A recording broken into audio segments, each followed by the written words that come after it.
I had to grudgingly admit to myself that I still loved her and probably always would. But does she really love me? I realized that I didn't even know what love really was. If she told me that she wanted to stay happily married, but her entertainment should be reserved for paying clients and the occasional Spencer or Rudolph, then of course we'd break up. Even if she were a world-class chef and conversationalist, I wouldn't call it a marriage. Or the other way around. Would I voluntarily leave and divorce her if I were guaranteed a free pass to have frequent fun with her? I don't think so. Yes, I'd want the free pass. Call it a platinum membership to Ribald. But then I'd want to date a new woman for many other things of married life. I don't want to come home to an empty house every night. It's not even a house. God, what a deep thinker I can be. One thing began to clear through the haze. We can't go on like this. She's leading the life she's leading, and I'm pretending I don't understand anything. If we have any chance of surviving, we just have to kick her out of her current job. But my ego won't allow me to live in society knowing I'm the cuckold of the freest woman in town. Forgive me for being so thin-skinned and vulnerable. So, she would have to agree to give up her job and lifestyle, but I'm pretty sure she won't. I also doubt she'll agree to move far away from here and start over. Finally, I dozed off. Next chapter. I woke up to the smell of breakfast coming from the kitchen. I got up, did my morning chores, showered, shaved, got dressed, and went downstairs where Haida was finishing up her work. I grabbed a cup of coffee, kissed her good morning, and sat down at the table. She had made us each a very nice Denver omelet with bacon and toast, just the way I liked it. I had a hard time reconciling a sweet woman, lovingly preparing breakfast with what I knew of her.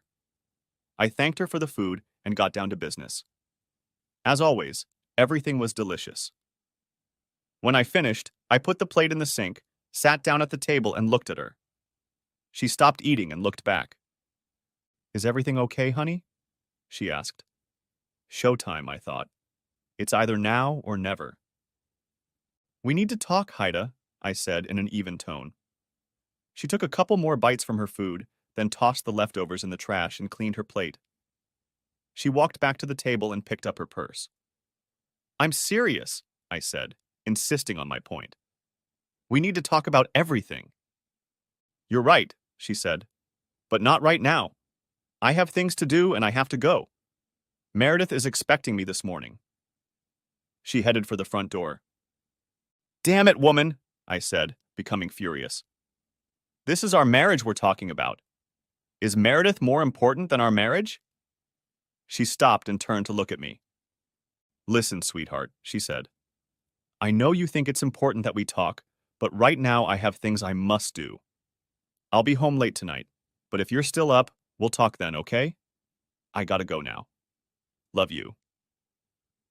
With those words, she turned around and left before I could respond. "Yeah, me too," I said as the door closed. I sat there stunned. Did she really not care about our marriage anymore? Apparently she didn't. Hell, we hadn't even been married for what, 2 years? Try 2.5 years, since she started working at Paradise Bold. I went to work and tried to get through the day, but it wasn't easy. My secretary checked in on me several times to see if I was alive and functioning. By lunchtime, I had had enough and decided to call it a day for a while. I felt I needed to talk to someone about this mess, but who? And then it hit me. My sister, Leanne, was a lawyer. If anyone could help me sort this out, it was her. I called her office, and I was immediately connected. "Hi, little brother," Leanne said as she picked up the phone. Leanne was older than me by about 3 years and was one of the wisest people I knew. After my father, of course. "Do you have a few minutes?" I asked. "I need to talk to someone." "So bad that you need to talk to your big sister?" she asked. "Yes," I said. "I take it this is private and confidential?" she objected. "Unfortunately, yes," I said. "Good," she said after a few moments. "Come on over. I'll cancel my appointments this afternoon. We'll figure out everything that's going on." "Thank you, Leanne. I really appreciate it," I said. I left the office, telling the receptionist that I would be out for the rest of the day and possibly the next. I headed to Leanne's office and was immediately escorted inside. Leanne looked up from her desk as I walked in. She stood up, walked over and gave me a sisterly hug, then escorted me to the couch that stood in her office. "No offense, Merle, but you look like hell," she said. "What's going on? Is it Haida?" "Yes," I told her, "and it's driving me crazy." "Tell me everything," she said. Leanna listened while I told her my story. How I'd found out about Haida working at Paradise Bald, about the expensive coins and necklace she'd bought with the money she'd earned, about her affairs with Spencer and Rudy, everything. "So you're telling me that Haida, your wife of 16 years, the one you lived with, is the Flaming Red, and she's been hiding all this from you all this time?" asked Leanna. I nodded my head. "Yes," I said quietly. Leanna stared at me for a few moments before she spoke. "And you don't know what you're supposed to do?" she asked. "Something like that," I replied. In the next instant, she slapped the back of my head. I stared at her, shocked. "Damn it!" she exclaimed. "Your wife is a goddamn prostitute and you don't know what to do? Look, you're my little brother and I love you, so take this in the spirit in which it was intended. Were you born dumb or did you go to school to become one?" I looked at Leanna in surprise. She had always been very direct, but she had never spoken to me like this before. "Consider it a wake-up call, little brother," she said. "Prostitution is illegal in this state. There's no telling what else she's doing. And you say she made a lot of money doing it. Do you know if she reported her income to the IRS?" I shook my head. "I have no idea," I said. "I do know that she's never mentioned it once in the last 2 years. According to the manager at Paradise Bolayed, they've formalized her as a business contractor. Customer Perquisites, LLC, or something like that. He said they didn't withhold any taxes, and he thinks she may have created a business tax so she wouldn't have to use her social security number."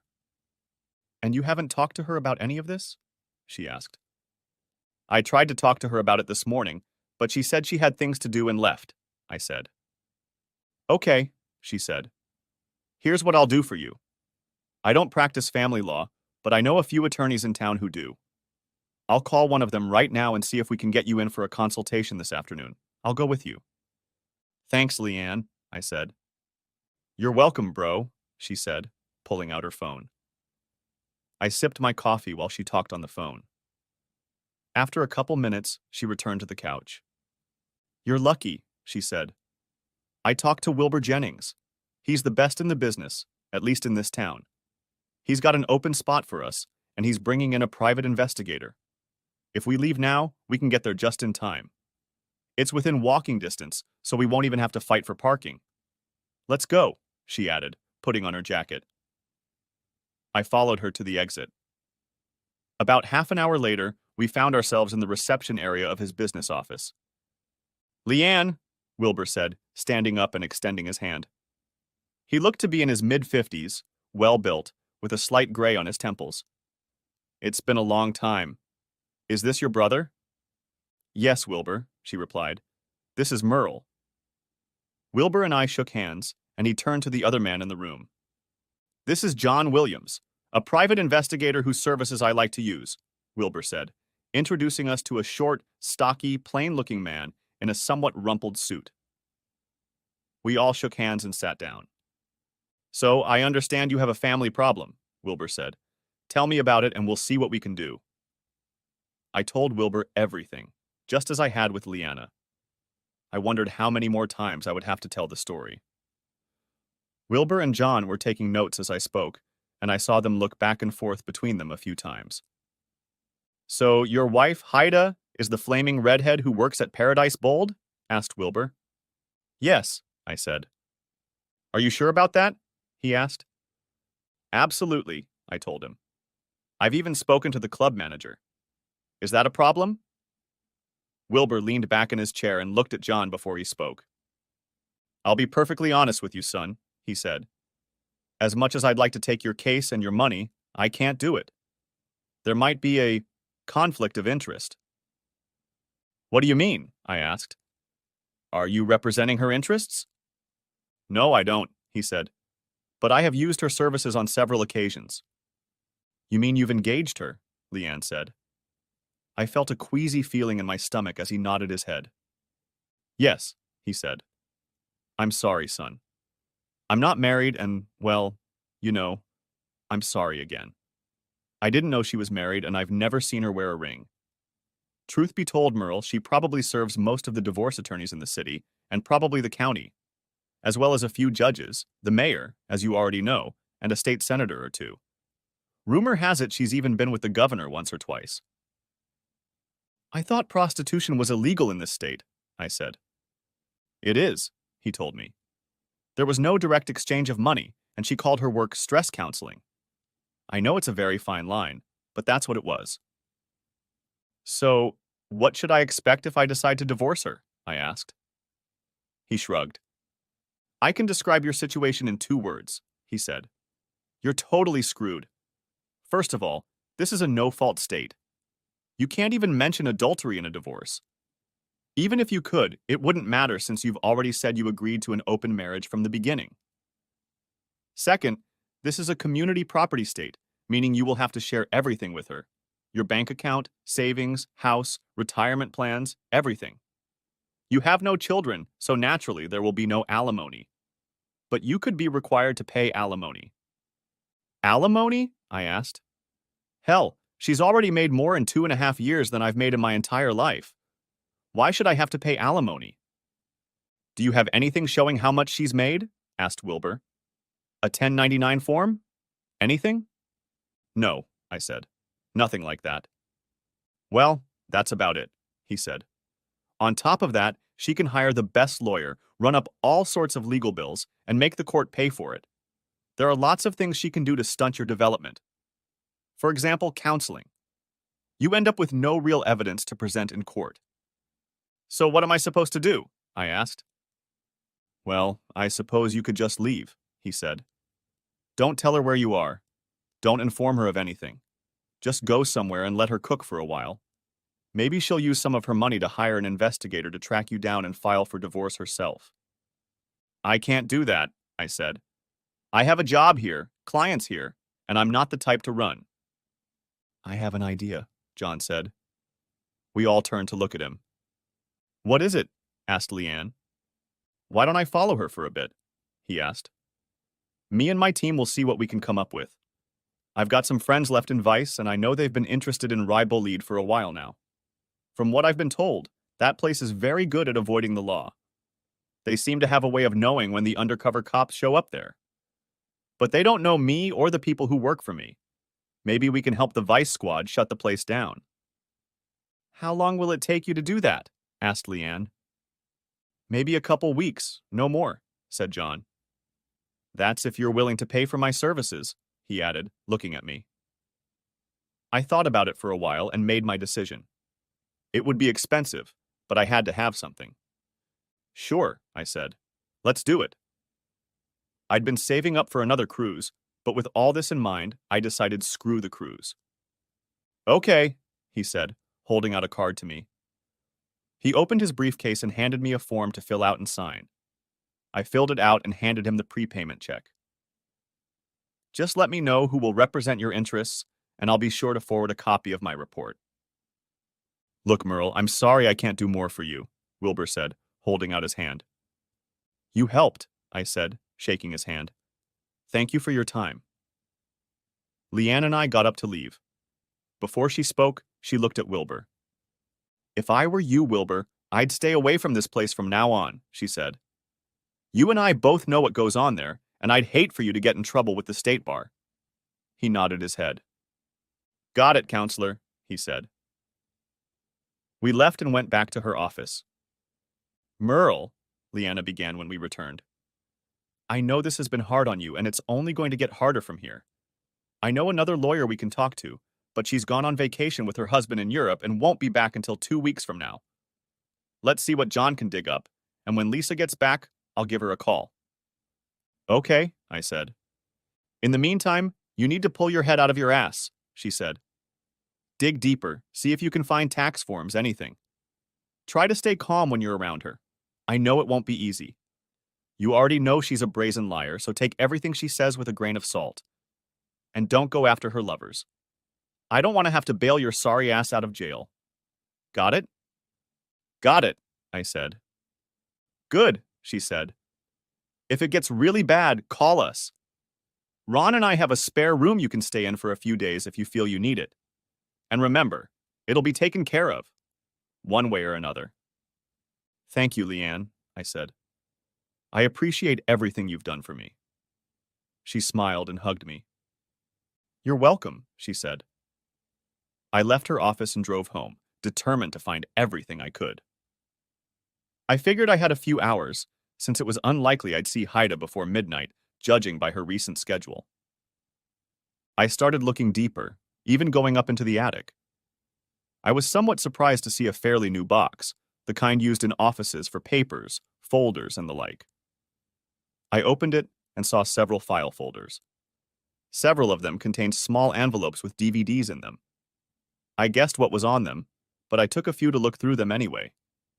I also saw something else. Tax forms, 1099-AS, completed 1040-S, and various forms regarding self-employment and so on. I looked, and sure enough, the 1099-S were written out in the name of Customer Perquisites, LLC.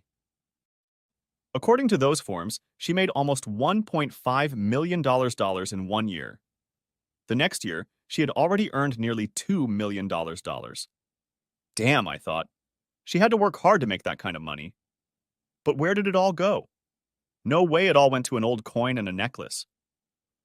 I looked deeper and found a recent statement from Fidelity Bank Limited in the Cayman Islands.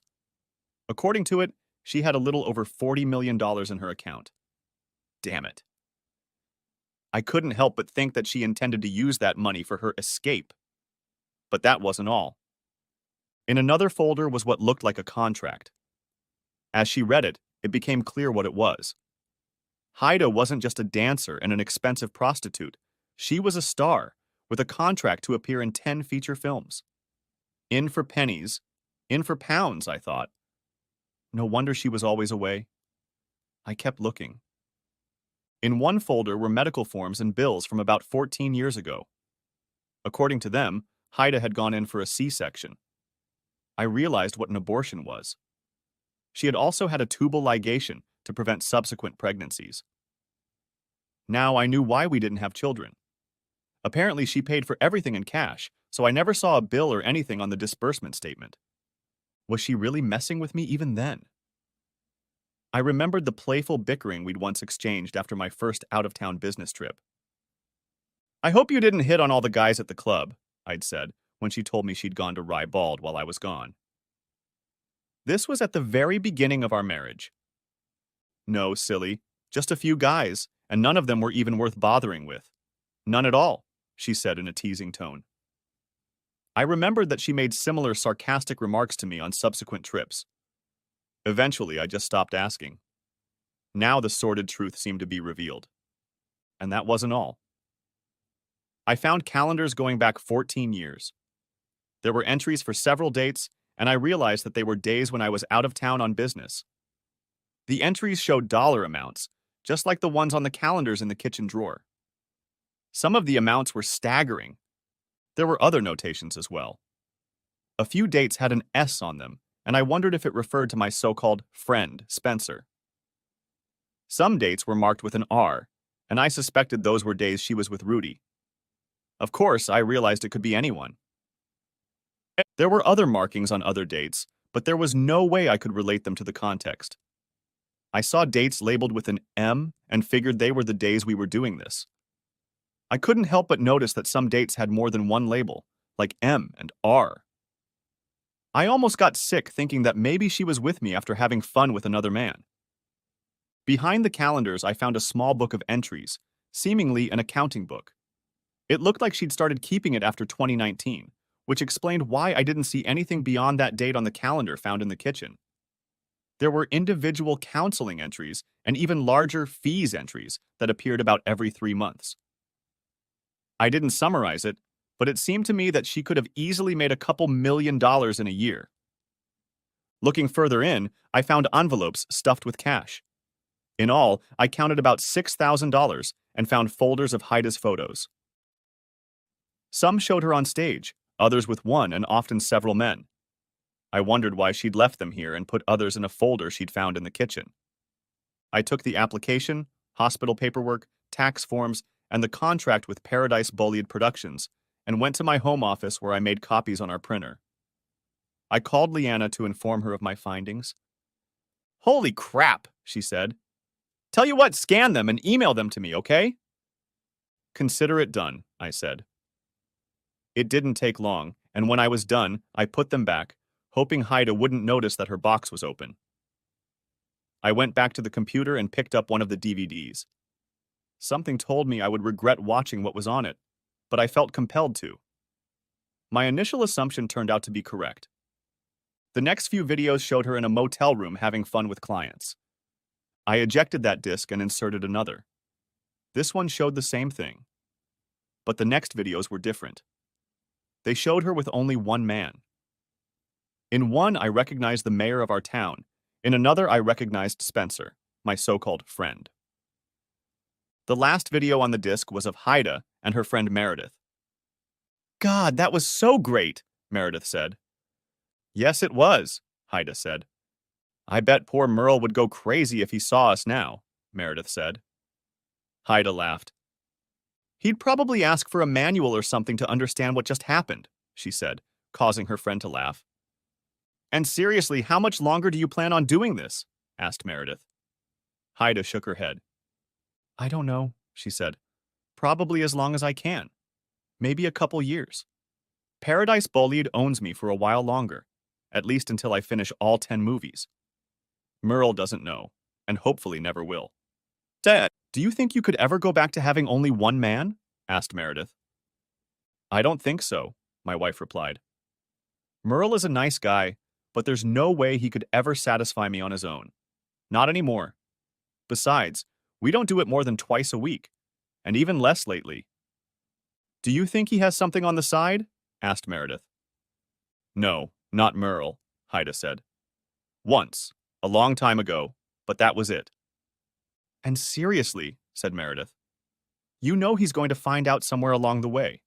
It's not like you kept it all a secret. I mean, you've been photographed in public with the mayor.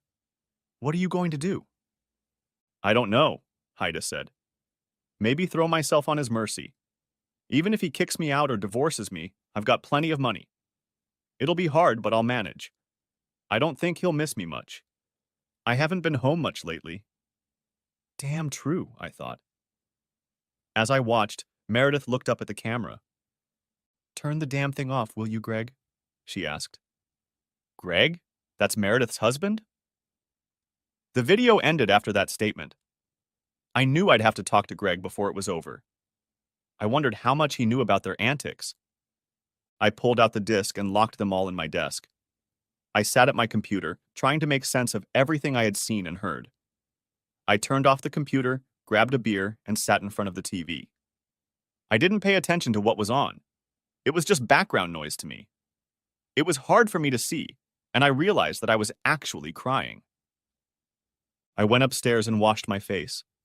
I looked at myself in the mirror, and I didn't like what I saw. My face was still red, and my eyes were swollen from crying. But I knew that divorce was the only way out. There was no way I could stay with a woman I couldn't satisfy. I went downstairs and got a sandwich. All this shit was making me hungry.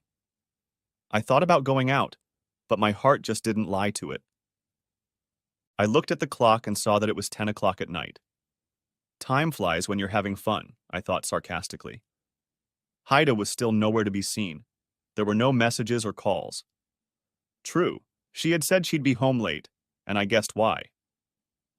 I opened the Life 360 app on my phone, and it showed that her phone was in Ribald. Of course it is, I thought.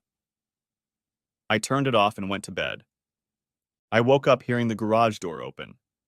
I looked at the clock and saw that it was 2:30 in the morning. Awesome. Today was officially my birthday. Happy goddamn birthday to me.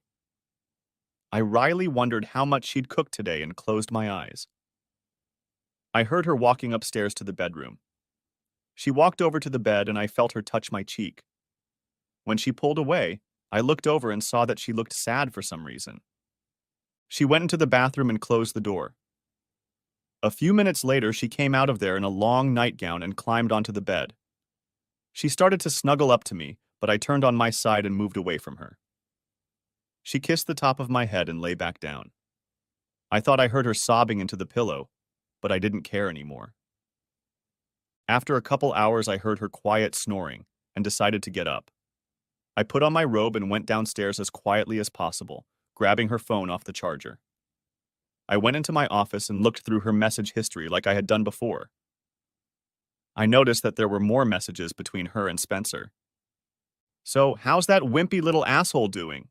he asked her. She obviously didn't like the question. "Stop calling him that," she said. "Why?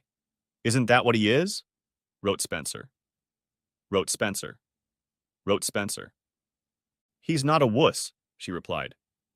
"Maybe not, but he's a toady," Spencer said. "And you made him that way." "Stop reminding me of that," she said. "So did you have fun with him after our last conversation?" asked Spencer. "No," she replied. "Good," he told her. "Are you going on a cruise?" "A cruise? What cruise?" I hadn't heard anything about it. "Yes, I'm going," she wrote. "It's going to be hard to explain to Merle." "You don't have to explain to him," he said. "Just tell him you're going. From what I hear, you can make a lot of money." "That's true," she said. "Are you going?" "Pretty expensive for my taste, but I might go," he said. "From what I hear, they're already sold out," she said. "I guess they are," he said. "Maybe I'll see you when you get back." "Kay, I gotta get back to work." "TTYL," she wrote, ending the correspondence. I had to find out about this cruise. Would she really go on a cruise without telling me? Or worse, would she just say she was going and expect me to just go along with it? This was getting out of control. I looked around some more and saw that she had gotten a message that looked like a money order. I opened it, and as far as I could tell, she had managed to earn a little over $2,500 today. No doubt about it. I closed it all up, put her phone on charge, and went back upstairs. The next morning, Haida made breakfast as before, and I dutifully ate what she made. She sat and watched me while I ate. Apparently, she was somewhat disturbed by the lack of a hello or a good morning kiss. "Are you okay?" she asked. I stopped chewing to look at her. "Uh-huh," I mumbled, returning to my food.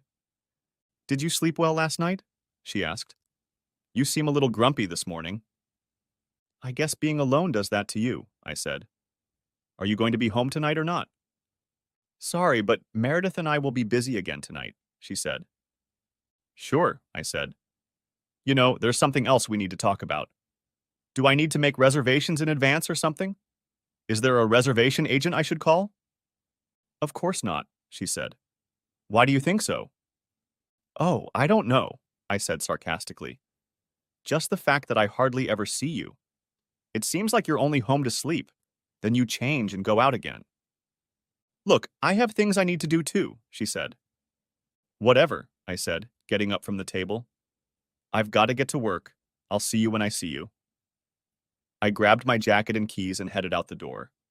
I heard her say she loved me, but I didn't say anything back. She was done with me.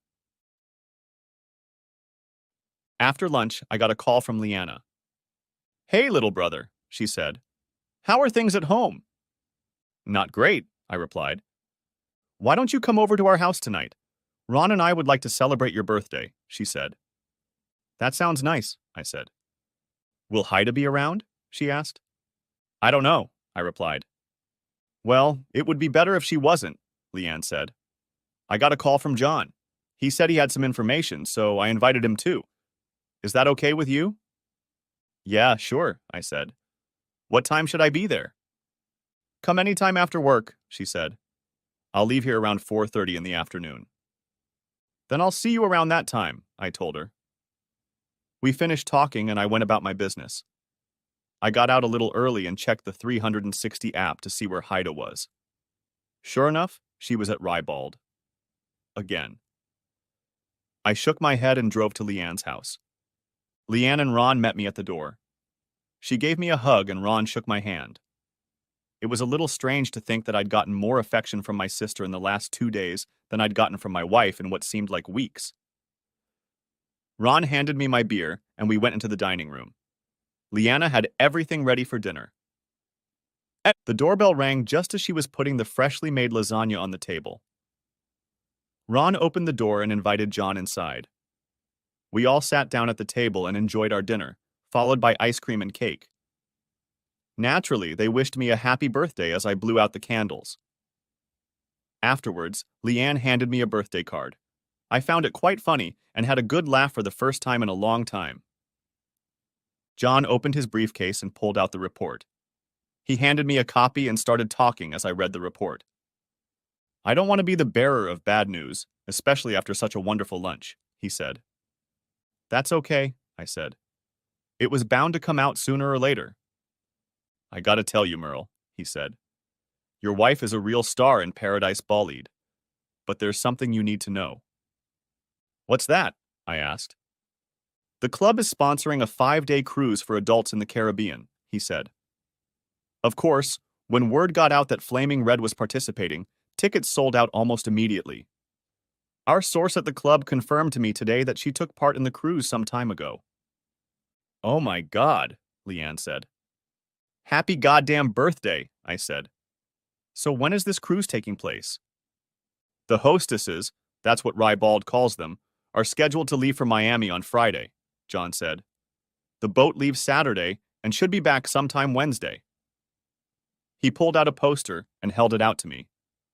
Sun, Sea, and Fun, the poster read, written in garish red and yellow letters. Join Flaming Red and friends for Rybald Windjammer's first Caribbean cruise. The poster depicted a modern schooner on the water. In the upper right corner was Haida's smiling face. Is that supposed to be the ship they're coming on? I asked. Yes, said John. It's supposed to be a cruise to the Bahamas. I don't think I need to explain what will happen on that cruise. No, I get it, I said. We also learned that the cruise will be used as a set for her next adult movie, John said. Flaming Redhead in the Caribbean or something like that. As we found out, people who bought tickets will be able to see her live performance.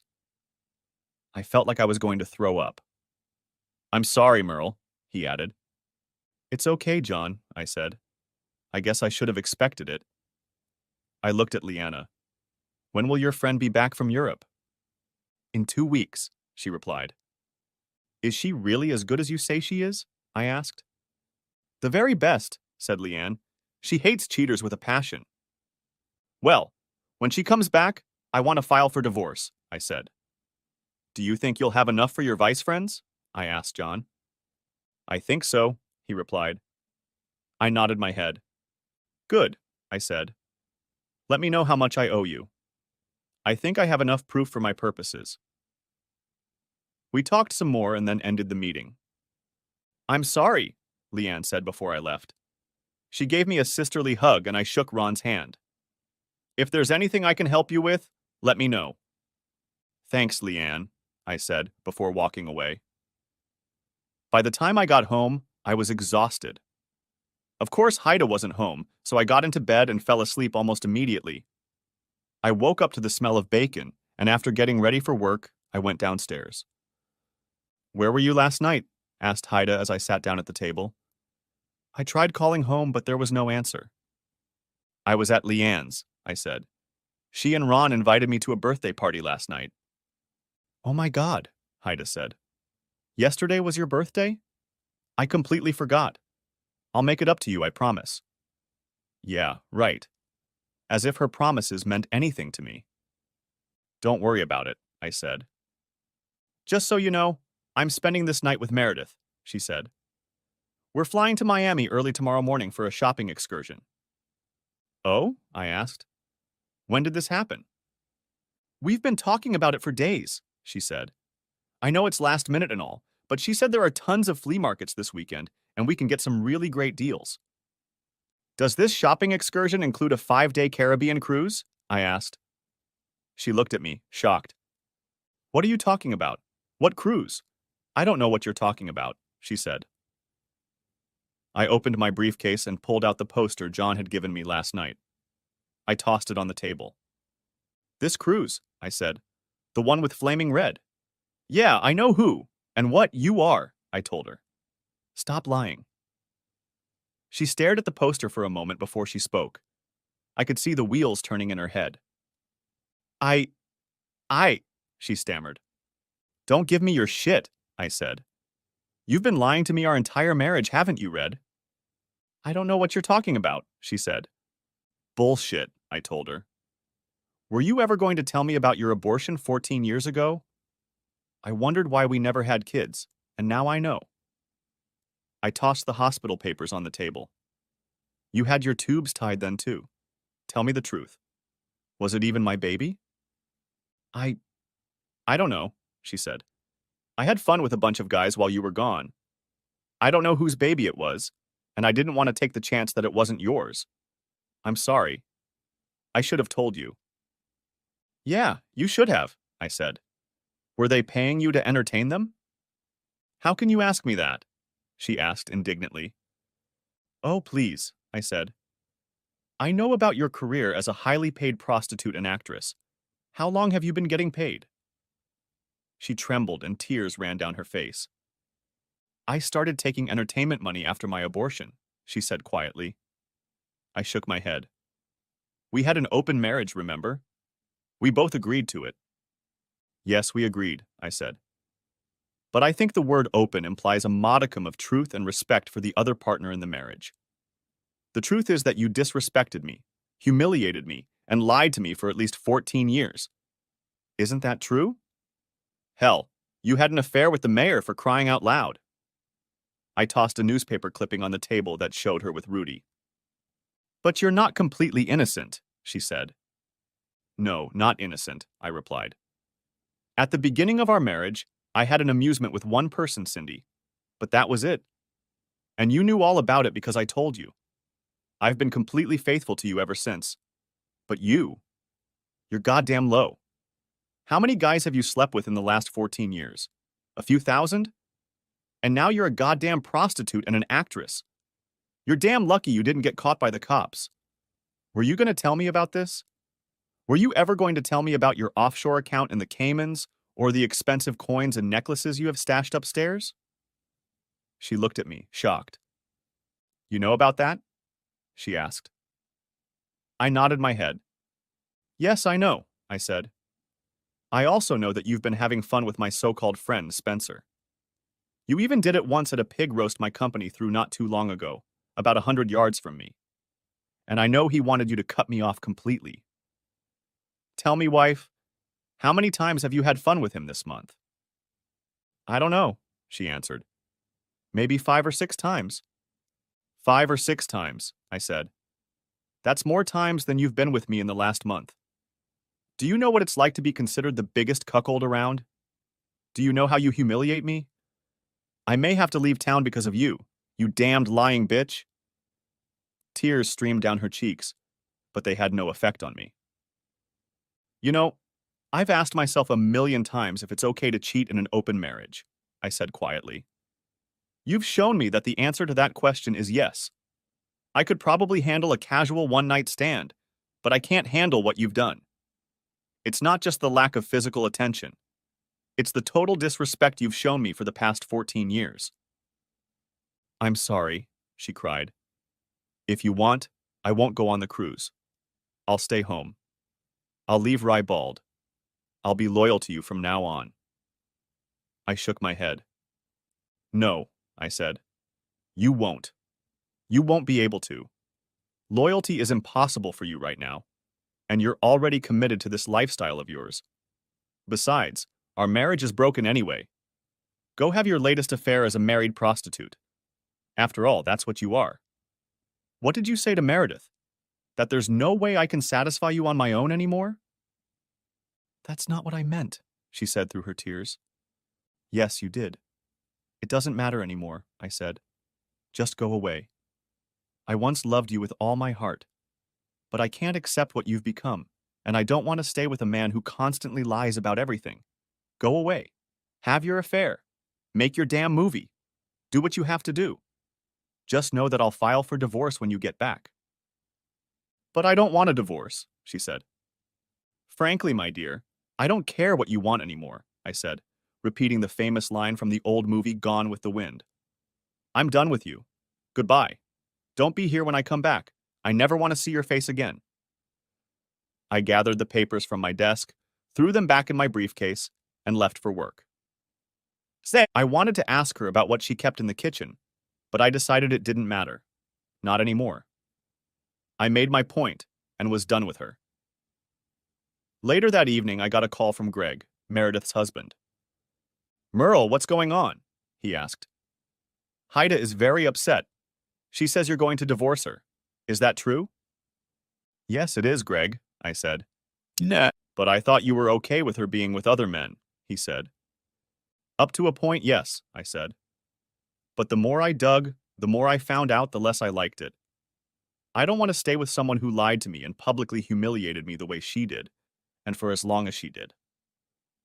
Tell me something, Greg. Did you know about her little cruise? Yes, he said. In fact, I've been hired on a movie crew. Meredith and I are traveling alone. We're leaving early in the morning. How many of her affairs have you taped? I asked. A lot, he said. I don't know the exact number. Meredith thought it would help me get a handle on it if I became part of what they were doing. I see, I told him. Well, that's more than I got. Anyway, enjoy your little cruise. Bye. I ended the conversation and pulled a folder out of the kitchen. I looked through the pictures and pulled out a few that showed Haida and Spencer. I decided it was time to let Spence's wife know about his affair with my soon-to-be ex-wife. I knew where he lived, so I headed over to his house. I saw him coming out of the house and waited a bit to make sure he wasn't just going to the store. I then drove up to his driveway, took the pictures I had, and knocked on the door. I was answered by a slightly older woman. It was Spence's wife, Christine. Merle, what a surprise, she said with a smile. Sorry, you missed Spence. He's off to have a beer and play a game of pool with some friends. If you hurry, you can catch him at George's Tavern. That's all right, Christine, I said. I didn't feel like talking to him anyway. Do you have a few minutes? Sure, she said. Come on in. Would you like a cup of coffee? That would be nice, thanks, I said. She poured us each a cup of coffee, and we sat down in the living room. What's up? She asked. Is everything okay? No, it's not okay, I said. I held out the pictures to her. I hate to break the bad news, but I recently learned that Spencer and my wife have been having an affair, and it's probably been going on for quite some time. Her face reflected various degrees of shock and embarrassment as she scrutinized the photos I'd given her. Oh my God, she exclaimed. Where did you get them from? She asked. I told her the whole story, everything. I even told her about the text messages between Spencer and Haida. I hugged her and she burst into tears. Eventually, she pulled herself together and sat up straight.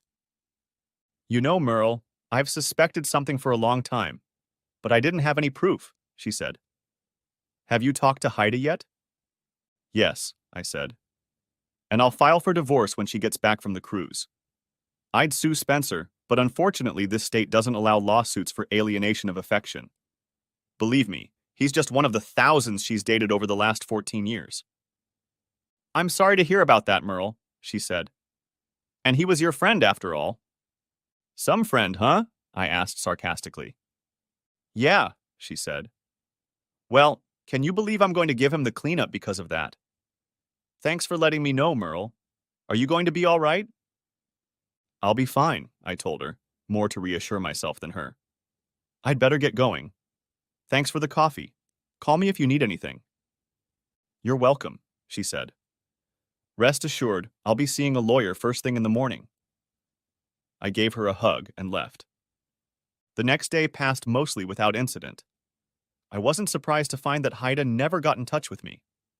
I received no calls, texts, or emails. Apparently, she didn't care enough that she didn't even bother to get in touch. Oh well. When I left the office at the end of the day, things got a little more interesting. Spencer was leaning against my car, waiting for me to exit the building. "You bastard," he growled as I approached the car. "Thanks to you, Christina kicked me out of the house last night." I guess that's what you get for entertaining your friend's wife," I said. "I'm going to kick your goddamn ass," he hissed, taking a swing at me. I managed to dodge his first punch, but he got in a second one. Naturally, we brawled right in the parking lot, and I was doing pretty well. Luckily for me, a building security guard saw him swing at me and called the police. The next thing I knew, I saw 2 police cars in the parking lot and 4 officers separating us. After taking statements and reviewing the surveillance video, they handcuffed Spence and took him to jail. "I'm not done with you yet, asshole," he yelled as they pushed him into one of the cars. I drove home, stopping on the way to eat a burger and fries. I went to bed at my usual time, 9 p.m., and slept soundly all night. The next day, I took some garbage bags and collected all of Haida's clothes, shoes, and all of the toiletries and cosmetics she had left behind. After filling 3 very large bags, I took them to the garage so she could pick them up the next time she was going to come over. I considered going out for a beer or 3 that evening, but decided to stay home and enjoy the peace and quiet. I figured I was going to have to get used to the single life anyway.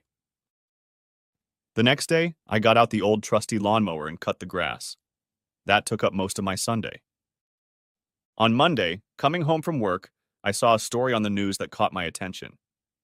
I immediately sat down and turned up the volume on the TV. "It just came on," the newsreader said. Famous local exotic dancer and adult film actress Flaming Red is believed to be missing at sea along with the other 100 passengers and 35 crew members of the cruise ship Mirabella, which the Coast Guard said capsized during a storm in the Caribbean late Sunday night or early Monday morning. Salvage efforts are still ongoing, but no bodies have yet been recovered, the Coast Guard said. Flaming Red has been identified as a woman who has been seen many times with Mayor Rudolph Burns. The mayor has repeatedly denied that he was having an affair with the woman. The vessel was under contract with a well-known club north of the city. The club sponsored a 5-day cruise for adults, promising sun, sea, and fun with Flaming Red. The ship was scheduled to return to Miami on Wednesday, the anchor said. "Damn," I said to myself. I changed the channel and saw the same report on another local channel. I got on the computer and found several articles that said roughly the same thing. It took a while before the news reached me. Of course, there was no proof that Haida was dead. But still, as angry as I was at her, I didn't want her to die. I picked up the phone and called Leanna. "Have you seen the news?" I asked when she answered. "Yes," she said. "I've seen it. They still haven't found any bodies. Are you okay?" "I'm in mild shock right now," I told her. "I never wanted this." "I know," she told me. "Let's give them some time to finish their search and see what the investigation shows. Maybe you should come and spend a couple days with me and Ron." "No, I'll be fine," I told her. "But thanks anyway." "Okay," she said. "Do you still want a divorce if she's found alive?" "Yes," I said. "It's not a question." "Good," she said. "Just get some rest and try not to dwell on it, okay?" "Whatever you say," I told her and ended the conversation. For the next few days, I was miserable. I followed the news, hoping to find some information about Hyde, but there was nothing at all. I tried searching for her using the 360 app, but got nothing. I even called Rye Bald and talked to Devin, the general manager. He remembered me from that Sunday when I stopped by to see him. "I'm sorry, Merle," he said. "I haven't heard anything. I promise if I hear anything, you'll be the first person I call." "Thanks," I said, and ended the conversation. A few days after the first text, Leanne drove me to Meredith and Greg's house so I could pick up Haida's car. I couldn't help but notice the pile of papers on the porch, and it was obvious no one had been there in a while. I hadn't heard from anyone in almost 5 months. However, I didn't sit around and mope. I had plenty of time for reflection and introspection when I wasn't busy with housework. I was still a pretty good-looking guy who wasn't even 40 years old. I still had thick hair and a well-functioning penis, and I was still in relatively good shape.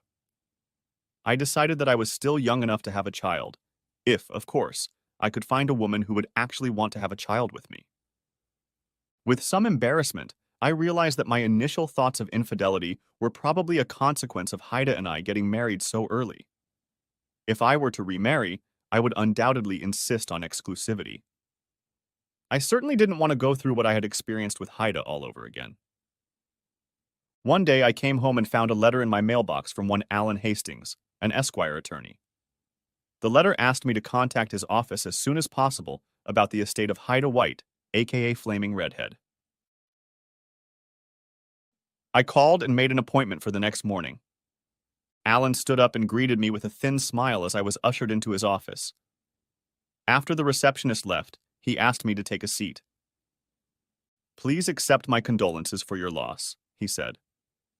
"About 4 months ago, we received word that the authorities had determined that everyone on the Mirabella had perished at sea. Since then, your wife's inheritance has been in the process of being processed." He handed me a check and asked me to sign it. I looked and saw that the check was for $1.5 million. "I'm sorry, Alan," I said.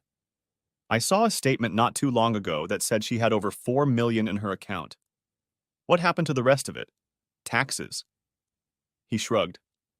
"No, her account was well below the threshold for estate or inheritance taxes." "I don't know what to tell you," he said. "Your wife's federal taxes have already been paid. That's what was in the account when the authorities made their ruling, minus her recent expenses, which weren't that great. She also indicated that she has a valuable coin and several necklaces that I believe are now worth a total of about $1 million. "Yeah, I know where they are," I said. "Good, because she passed them on to you like everything else in her inheritance," he said. "She also left this for you just before the cruise," he added, handing me an envelope with my name on it in her handwriting. I haven't read it, so I have no idea what it says. I didn't feel like reading it in front of him, so I put it in my pocket. "I'll read it later," I said. We finished going over her will, and I signed everything he pointed out. When he was done, he closed the folder, handed me a copy, and looked at me. "Once again, I want to express my deepest condolences," he said. "Are you planning to hold a memorial service for her?" "No," I replied. He seemed a little shocked to hear that. "You don't understand. We didn't part on the best of terms." "I understand," he said. "Besides, I have a hard time believing she's really dead," I said. "I can understand that," he told me. "You were married for what, 16 years?" "Yes," I said. "Maybe you should talk to a counselor to help you deal with your grief," he said. "If you'd like, I can recommend someone for you." "I'll look into it," I said. "Thanks for the offer anyway." We said goodbye, and I left to go back to work. I pulled out the envelope Alan had given me and read the letter Haida had written. "My dear Merle," the letter began. Yes, that's right, I thought. I continued reading. "If you are reading this, then I am probably dead. First of all, I want to tell you that I love you with all my heart, and I am so sorry that things turned out the way they did. I know you probably don't believe me, and I can understand that. After all, I've been lying to you for a very long time.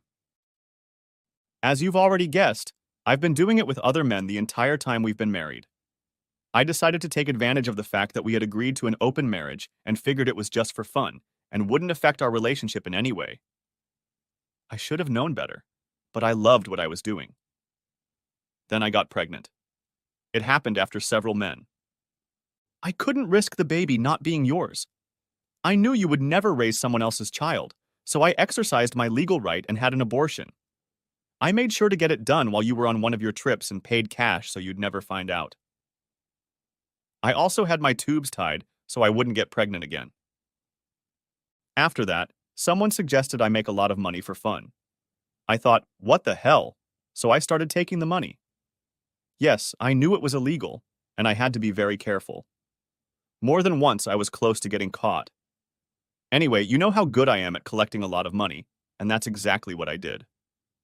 At first I hid the money in the attic, but as time went on there was too much of it, and I couldn't take it straight to the bank.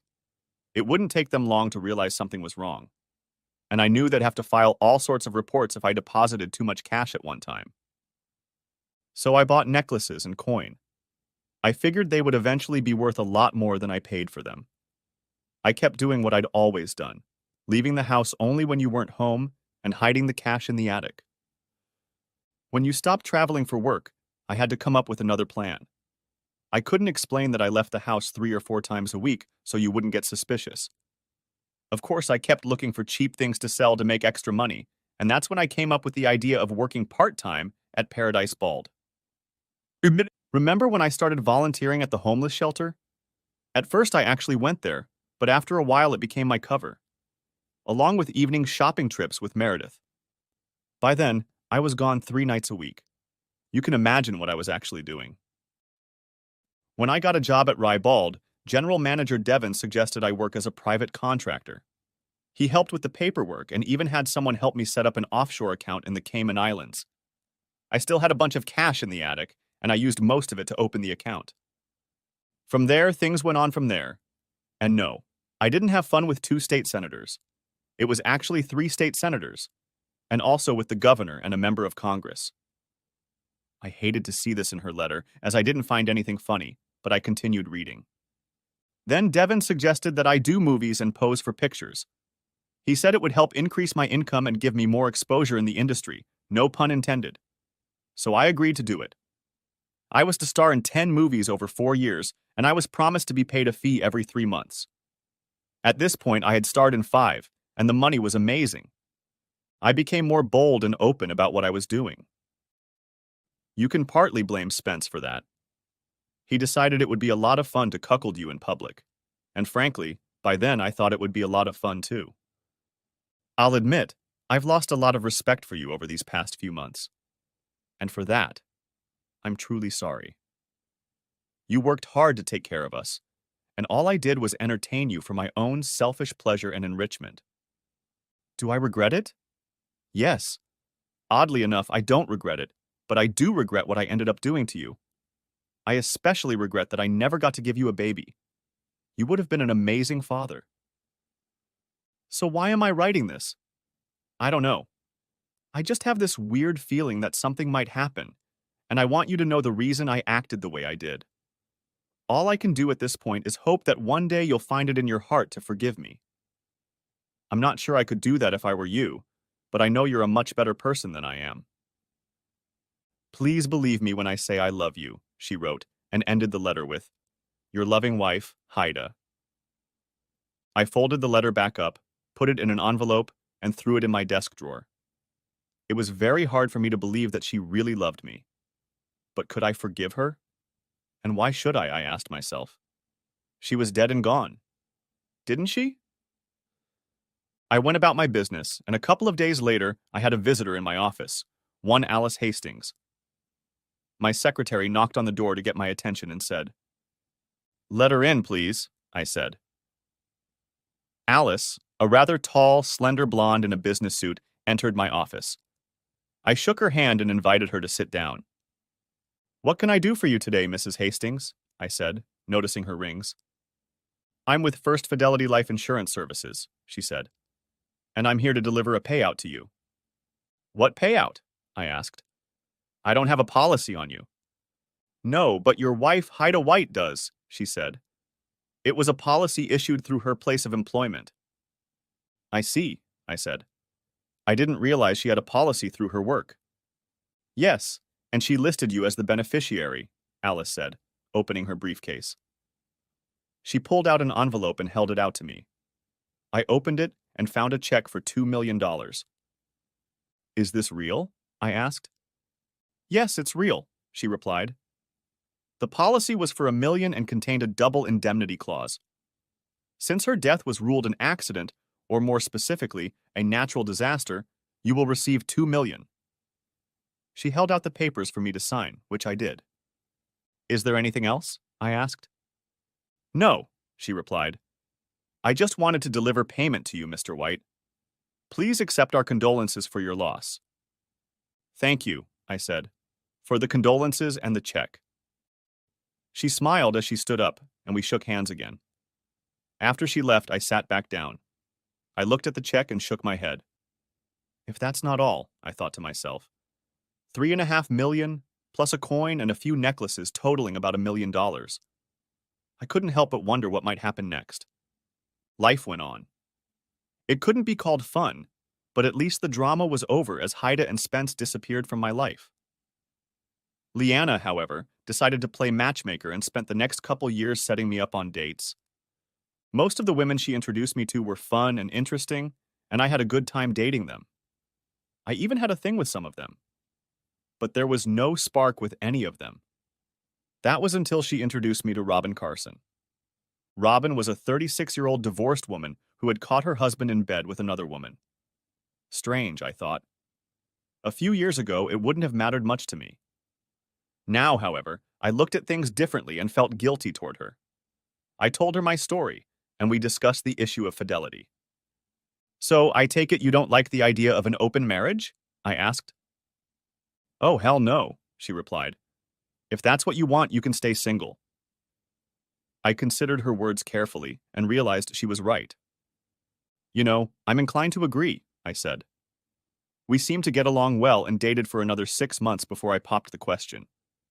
She squealed with delight as she hugged me.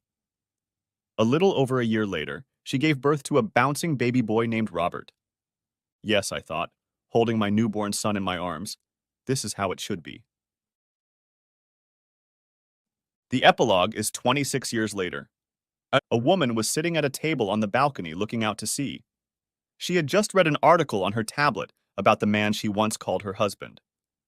According to the article, he had just resigned as CEO of an international fast loan company. After becoming a billionaire, he and his wife, with whom he had lived for over 20 years, were about to embark on an around-the-world cruise. According to the article, their son Robert graduated with honors from the United States Naval Academy in Annapolis, Maryland, and is now an officer in the United States Marine Corps. A tear rolled down her face at the thought of it. That should have been her son, and she should have been the one going on that cruise. But she foolishly gave it all up for fun, fame, and money. Her ex-husband, the man she'd cheated on for most of their 16-year marriage, looked happier than she could ever remember. Worse, he still retained his attractiveness.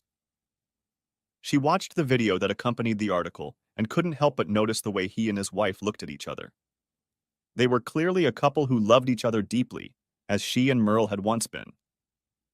The reporter asked him about the secret to his success. Truth, loyalty, and the love of a wonderful woman, he replied with a smile, glancing at the brunette standing next to him. She let out a sob as she touched the screen. Why was I so stupid? She asked herself. It had been 26 years this month, since the Mirabella had capsized, sending everyone to certain death. Well, not everyone. One survived. Haida White, a.k.a. Fire Red, is every man's dream. A married prostitute. She remembered that horrible night as if it were only yesterday. She remembered barely grabbing her purse in time as the ship rolled onto its side. She had somehow managed to climb onto one of the few remaining life rafts. She remembered seeing her friend, Meredith, submerged underwater with her eyes and mouth open in panic. She reached out to save her friend, but couldn't get to her in time. For days, she huddled under a tarp on the raft, trying in vain to protect herself from the elements. Several times, she heard the sound of a helicopter in the distance, but the rescuers never saw her. She tried to put the sounds of screaming passengers out of her mind, but to no avail. Every time she closed her eyes, she saw Meredith watching her from the watery depths. Bobbing helplessly in the sea, she realized that she would never be rescued. Perhaps, she thought, it was for the best. After all, she would have to explain what she had been doing in the deckhouse that night that had so distracted the helmsman that he had failed to react to the danger ahead. Somewhere out there at sea, she realized that all those deaths were her fault, and she would have to answer for it. There were few supplies on the raft, a few cans of food and a small flask of fresh water. She managed to keep herself alive until a fishing boat came up and pulled her out. The captain of the fishing boat said they were headed for Georgetown on Grand Cayman Island. She knew that was where her bank was located. Perfect, she thought. They fed, clothed, and took care of her until they reached their destination. She thanked the captain with a handful of $100 bills she pulled out of her wallet and asked for directions to the bank. Luckily for her, her passport was still in her purse, so she was able to access her account and some money for the trip. A little over 2 months and $75,000 later, Haida White, aka Fire Red, was gone, and her place was taken by Anita Garrity, an American immigrant from Boston. Of course, all her papers and documents were forged, but they were good enough to pass the scrutiny of local officials. She didn't even look like the woman who had left her husband a little over 2 months ago. With a check for just over $2 million in hand, she had traveled to Costa Rica, where she bought a modest but cozy home on the Caribbean coast. Since then, she has lived there in relative obscurity, periodically keeping tabs on her ex-husband. She had hoped he would try to find her and tell her he forgave her, but that never happened. Now, she saw that the government had written off the Mirabella incident as a storm and announced that all the men were lost at sea, which meant that she was, at least from the government's point of view, dead. Nevertheless, she knew that the truth would eventually come out, as it always did. So she continued to hide. But it wasn't easy. Every time she closed her eyes, she saw her friend Meredith begging for help, sinking deeper into the water. 8 months after the government's announcement, she learned that Paradise Bold had been raided. The club had been closed permanently, and several arrests had been made. Of course, by then, Flaming Red had been replaced by a younger, more skirted and blonder version of who she used to be. As time went on, the world forgot about Red's existence. She also read about Spencer's stay in the county jail. Upon his release, he was destroyed by a very vindictive wife who brought him out in the divorce. She never heard from him again after that. Eventually, Rudy was recalled and left town in disgrace. The governor and state senators with whom she had aligned herself were re-elected. She continued to live her new life and tried to remain as reclusive as possible. She got to know many of the locals and became fluent in Spanish. She occasionally socialized with other immigrants, but never met or developed close relationships with any of them for fear that any of them might recognize her. Her dreams continued and became more and more vivid over time. Eventually, Meredith began calling out to her in her dreams, begging her to join them. More than once, she was tempted to end her self-exile by taking an overdose of sleeping pills, but somehow resisted the temptation. She had recently been diagnosed with a rare form of cancer for which there was no cure. All the doctors said she had no more than 6 months to live. Anita, or rather Haida, did what she always did and planned her demise. She wasn't going to rot in a hospice somewhere. She would die the same way she had lived, on her own terms. Turning off the tablet, she looked at the papers lying in front of her. She checked again to make sure everything was in order and signed at the bottom. She wrote a note to Lupe, a 40-year-old local woman who had been her only real friend for the past 15 years. She knew Lupe would be around in the next day or so to check on her, as she always did. "Lupe," she began. "I'm leaving to join friends I haven't seen in years," she added in her best Spanish. "Because of my diagnosis, I won't be coming back. Thank you for your kindness and friendship over the years. It has meant more to me than you can imagine. The house and everything in it is yours. I have also given you the balance of my bank account. Please send my love to your wonderful family. Love, Anna." She placed the letter and forms where she knew Lupe would see them when she arrived. Writhing in pain, she made her way to the dock where a small wooden motorboat was tied up. She had already checked to make sure everything she needed was on board. Gasoline, check. Drill, check. Diving supplies, check. Tequila and sleeping pills, check. Her plan was simple and straightforward. When she reached her destination, she would put on the diving weights, drill holes in the boat so it would fill with water and sink, then take a handful of sleeping pills and some tequila to numb the pain. After that, she would submerge herself in the water, and no one ever knew where she went. Unhooking the boat from the dock, she climbed in and started it up. Looking back at the house, she said her goodbyes and headed northeast. "I'm coming, Meredith," she said quietly, tears streaming down her cheeks. I'll be with you soon. The end. Thanks for watching. I hope you enjoyed it. So subscribe to my channel and watch the next video.